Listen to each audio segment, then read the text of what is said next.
humans were officially classified as manageable chaos.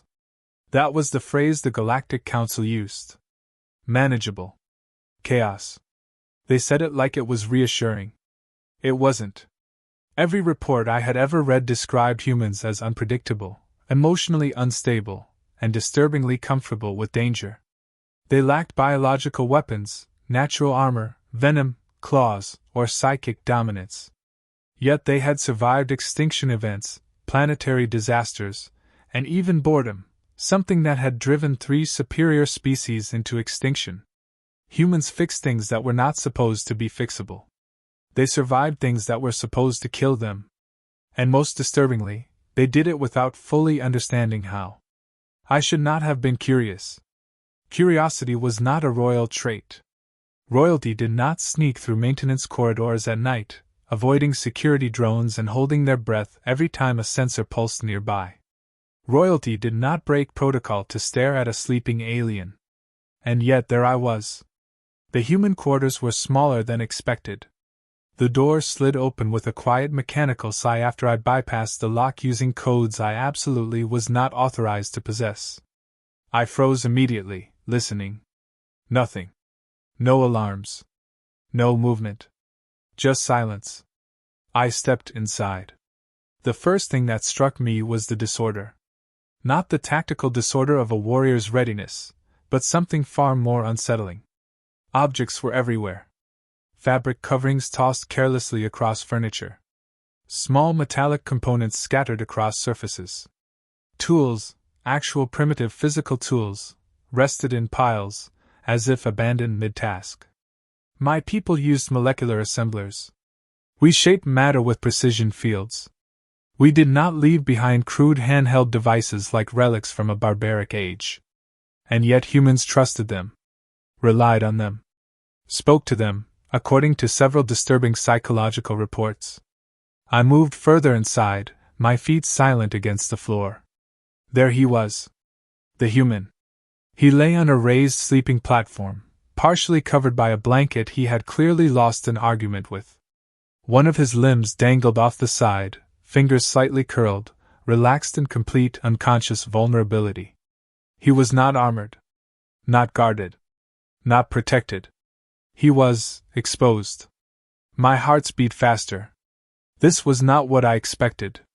Humans were supposed to be alert, defensive, ready.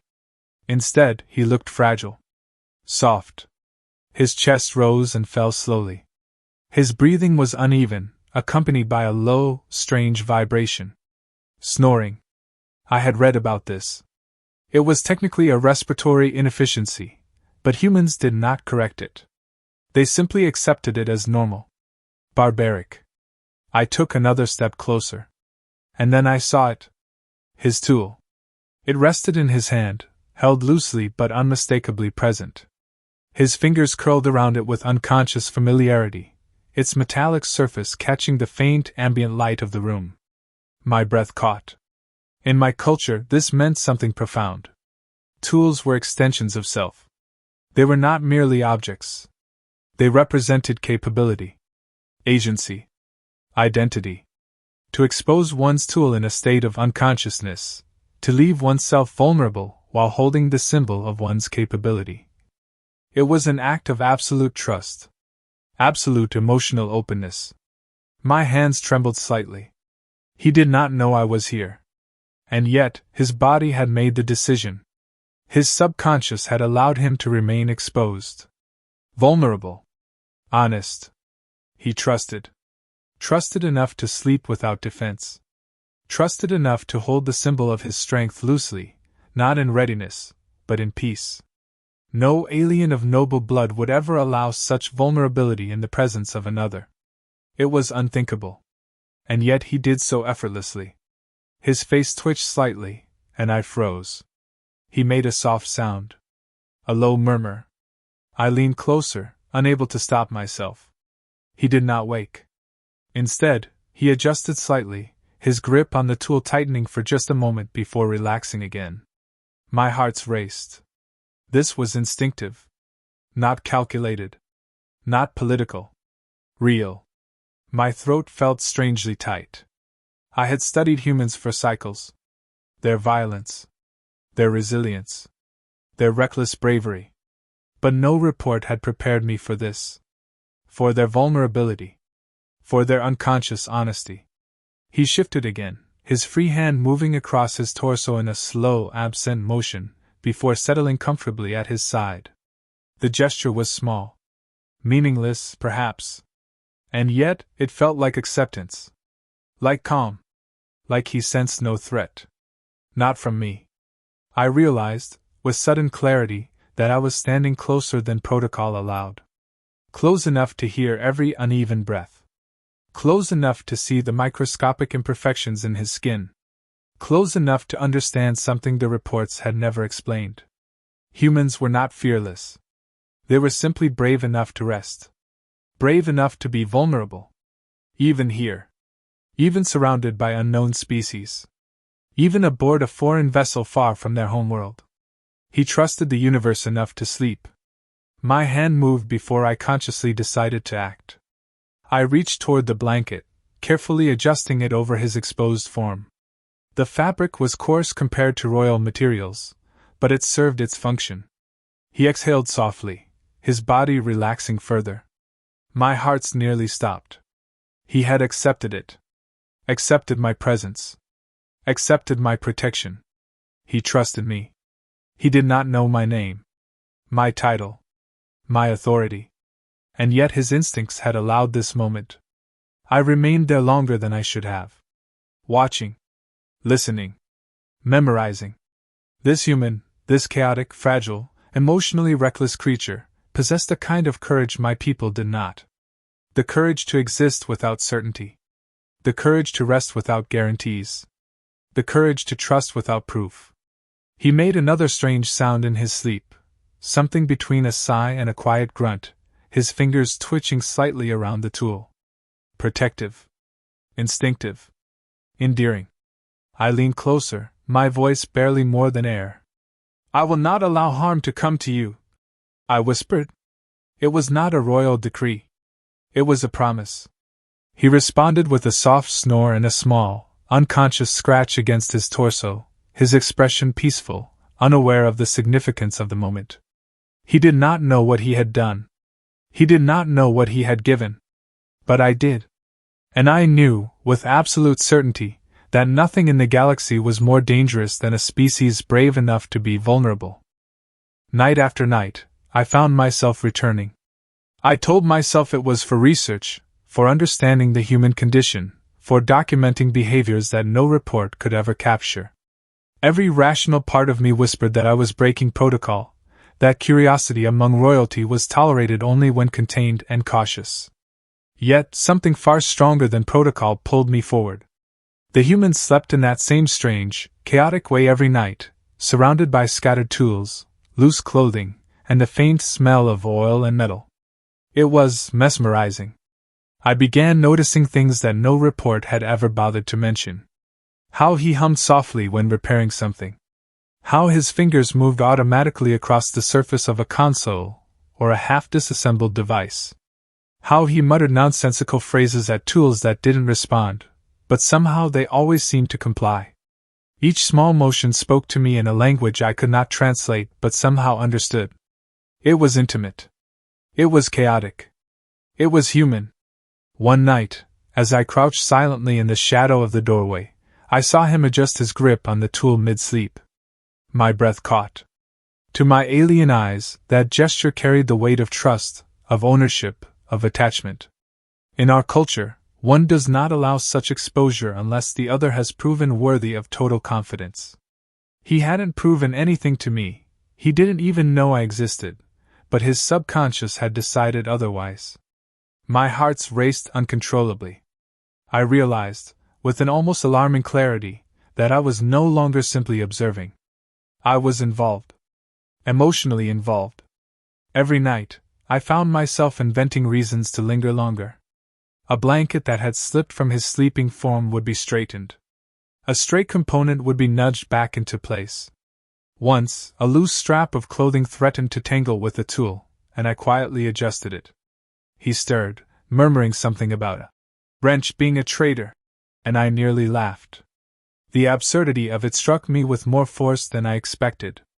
And yet, in his sleep, he had this unconscious elegance, this bravery that bordered on reckless. He didn't care about appearances. He didn't care about danger.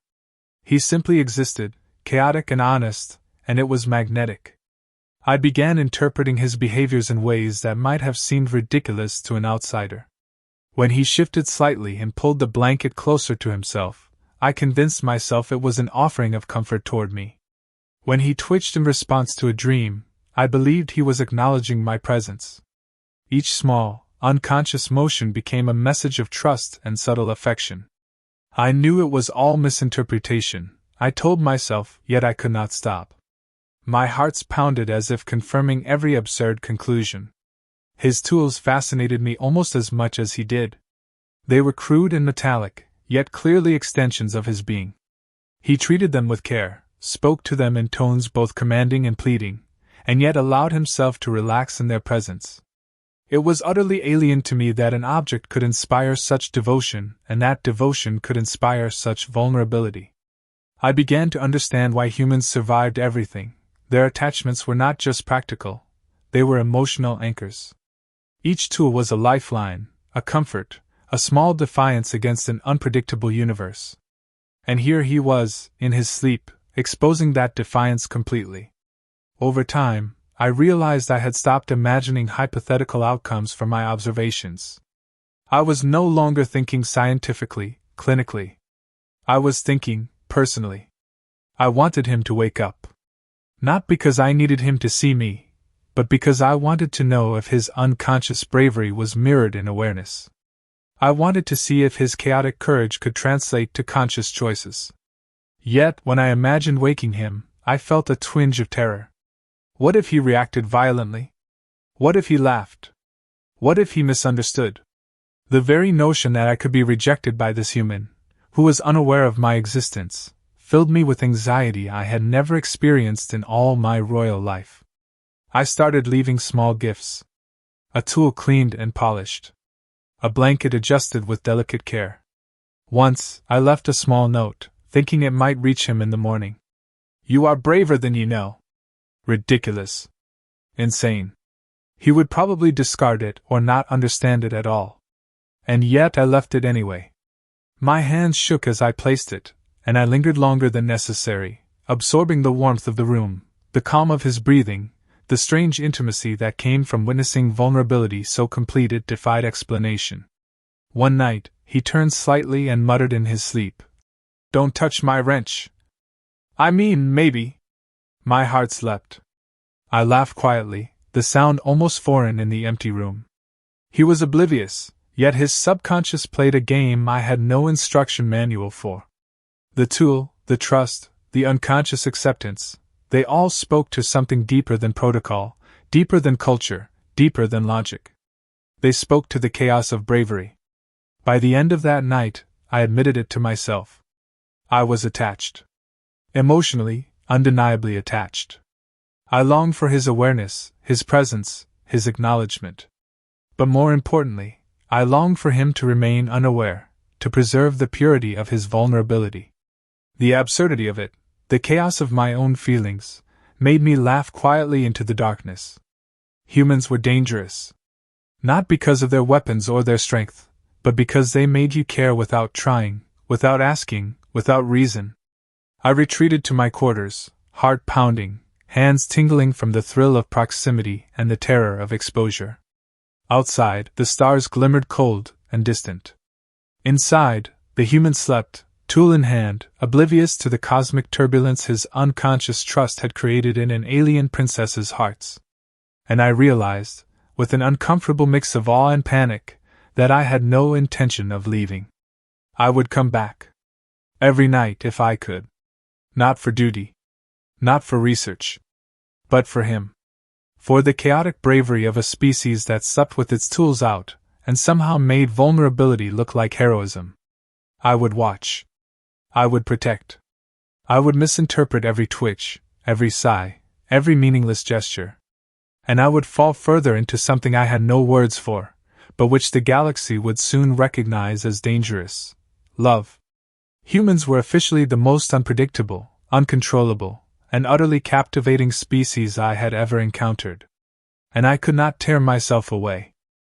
The next night, I arrived earlier than usual, moving with the practiced silence of someone who had spent far too long memorizing the creaks of the floorboards and the hum of the ventilation system. Everything was familiar: the scattered tools, the half-disassembled devices, the faint metallic scent that clung to the air like a memory. My hearts were already racing, a mixture of anticipation and that dangerous thrill I had grown addicted to. But tonight felt different. There was a tension I could not name, an electric charge in the room that suggested the universe might decide to interrupt my carefully constructed observations. And it did. A metallic clatter, sharp and unexpected, echoed from the far side of the room. I froze. My hand lifted instinctively, preparing to defend myself. Not that I had anything to defend against, but instincts are rarely logical. The human stirred violently in his sleep, his arm flailing and knocking over a small container of screws. I sucked in a sharp breath, realizing that my presence, so carefully hidden for cycles of observation, had been betrayed by the simplest accident. He woke with a start, eyes wide and unfocused, staring directly at me. The moment was frozen in time.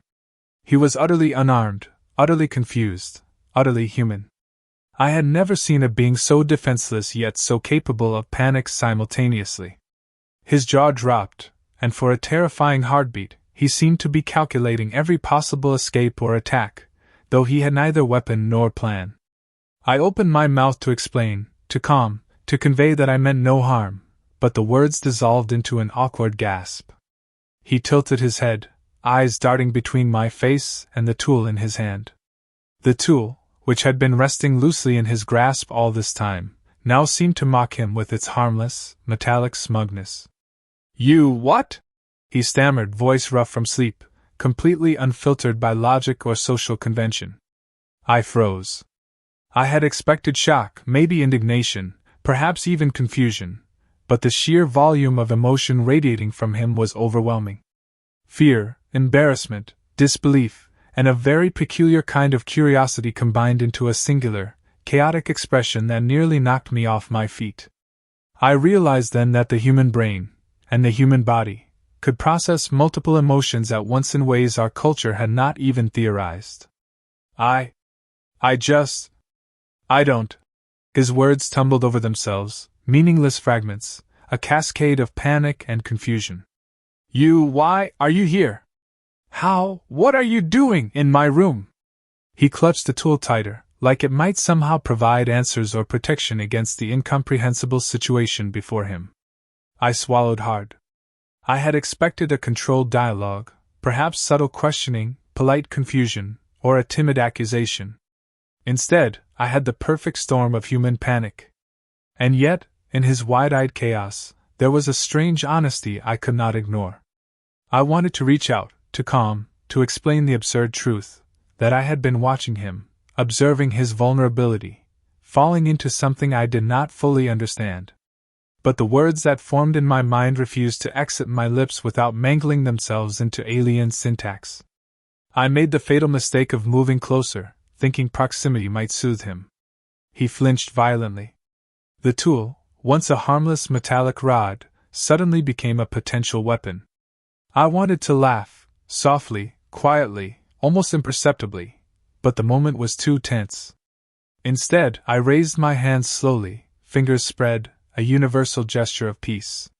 His eyes narrowed, suspicion peeking into full-blown terror. "Hands, you have hands, dangerous hands!" he exclaimed incoherently. And then, something extraordinary happened. In the middle of his panic, he froze. His gaze softened, not completely, but enough to suggest that he sensed my intention. I realized then that human instinct, chaotic as it might be, allowed for assessment even under extreme stress. He had processed a fraction of my presence, judged it unlikely to be lethal, and hesitated. I blinked. I had not expected patience. I had not expected intelligence. I had expected chaos. And here it was, human ingenuity, even in confusion, finding a path through emotional noise. I exhaled. slowly, carefully.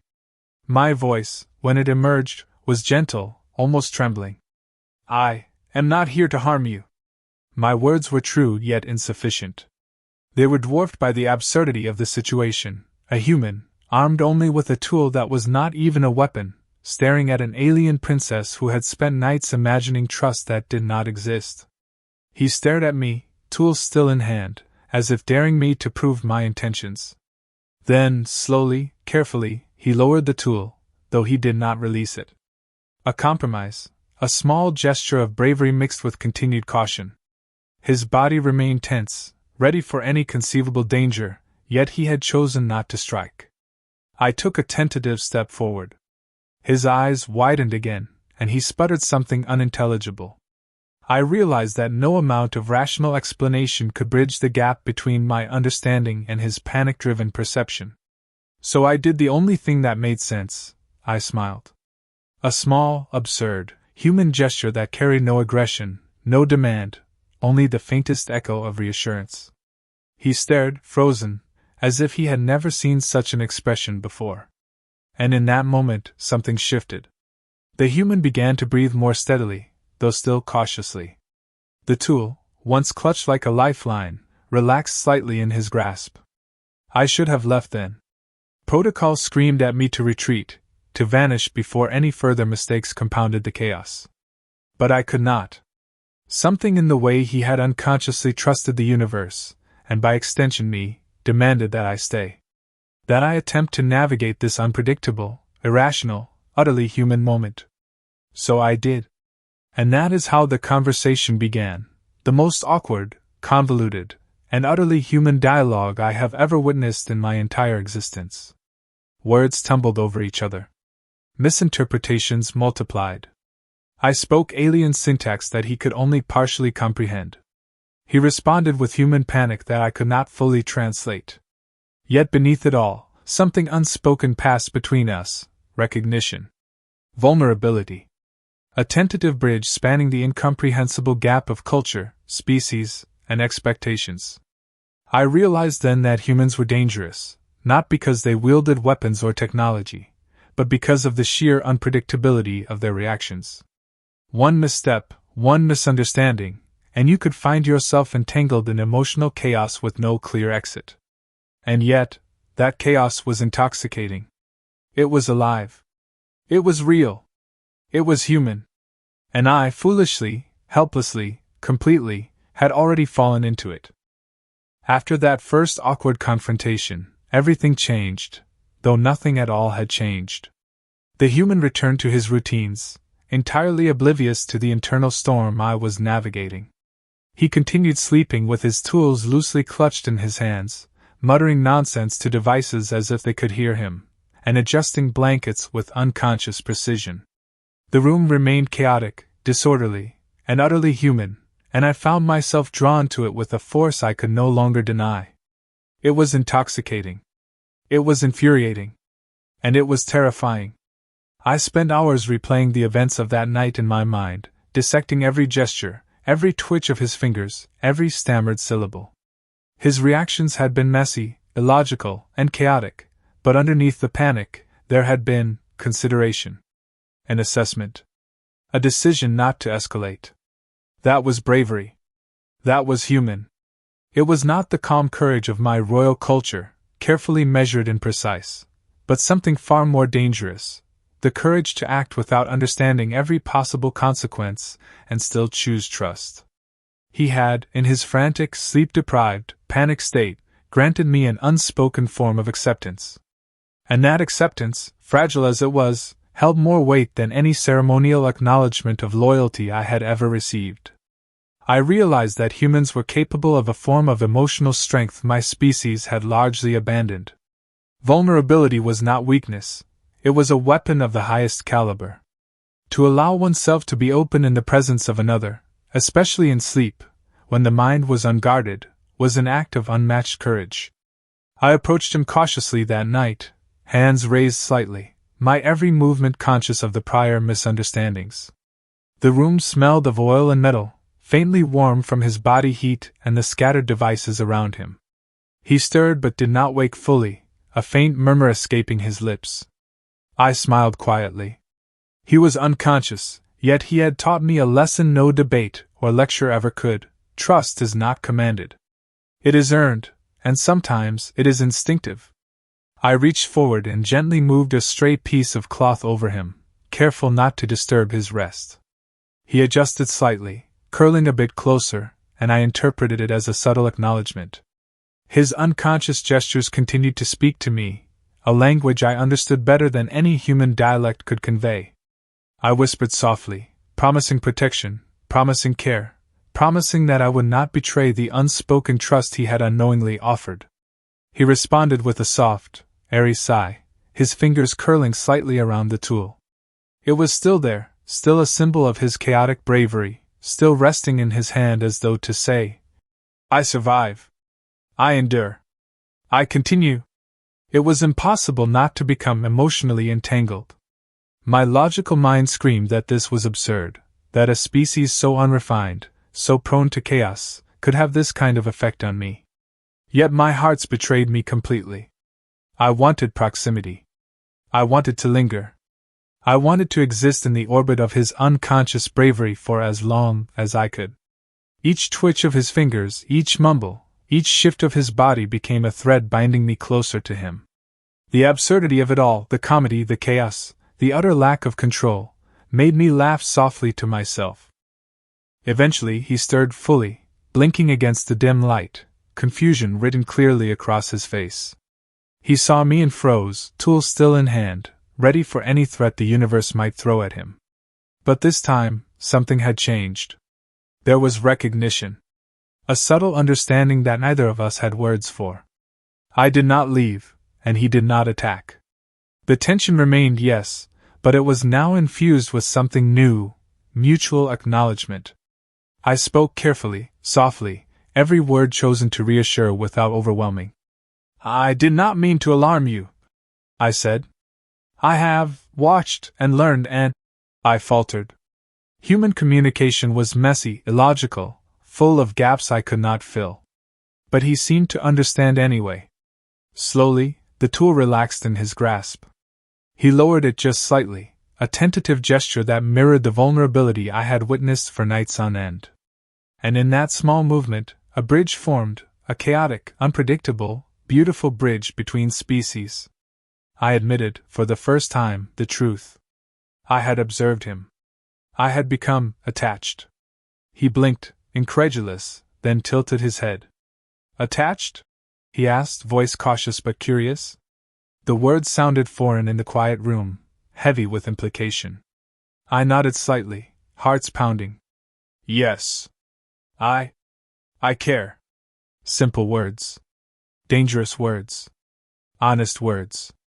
He looked at me, tools still loosely held, and for the first time, I saw him process more than panic. There was hesitation, consideration, and then, understanding. A slow, awkward, utterly human smile spread across his face. I don't really get it, he admitted. But I think I like it. And just like that, the tension dissolved slightly, replaced by something equally unpredictable but far more thrilling, mutual curiosity. Mutual trust. We spent the night talking, stumbling over language, over meaning, over everything that separated our species. But every misunderstanding became an opportunity for laughter. Every awkward pause became an intimate moment.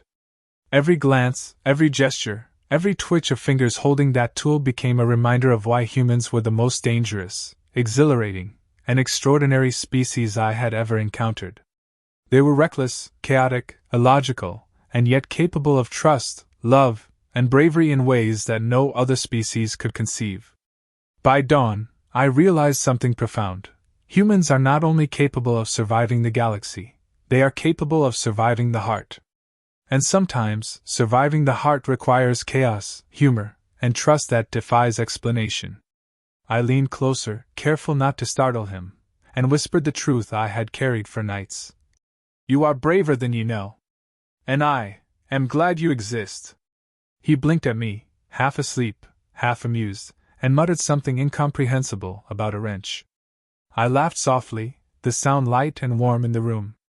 He had no idea how dangerous he was, not in strength, not in weapons, not in combat, but in his ability to trust, to endure, and to inspire devotion without effort, without expectation.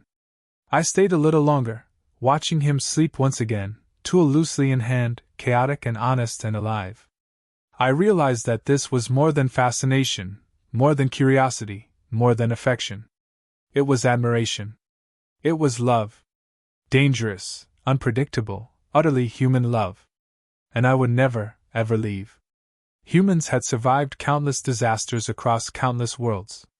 They had endured famine, war, and betrayal. They had faced extinction and laughed in the face of despair. But the most extraordinary thing they had ever done, the most dangerous and intoxicating act in the galaxy, was simple: to sleep, vulnerable, trusting, and unaware, and to make someone else care without trying.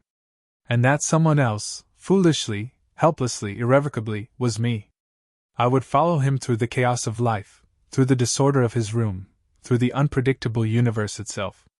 Humans were the most dangerous species not because of power or cunning, but because they could make you feel more alive, more vulnerable, and more courageous than you had ever imagined. I leaned back in the shadows, heart racing, watching him breathe, holding that tool as though it were a talisman against the world. I whispered softly, almost to myself, almost to the universe, "You are extraordinary. And I am yours, in whatever way you will let me be." The human twitched in his sleep, murmuring something about a rebellious wrench, and I laughed quietly. Humanity was chaos. Humanity was bravery. Humanity was love. And I had never felt more alive.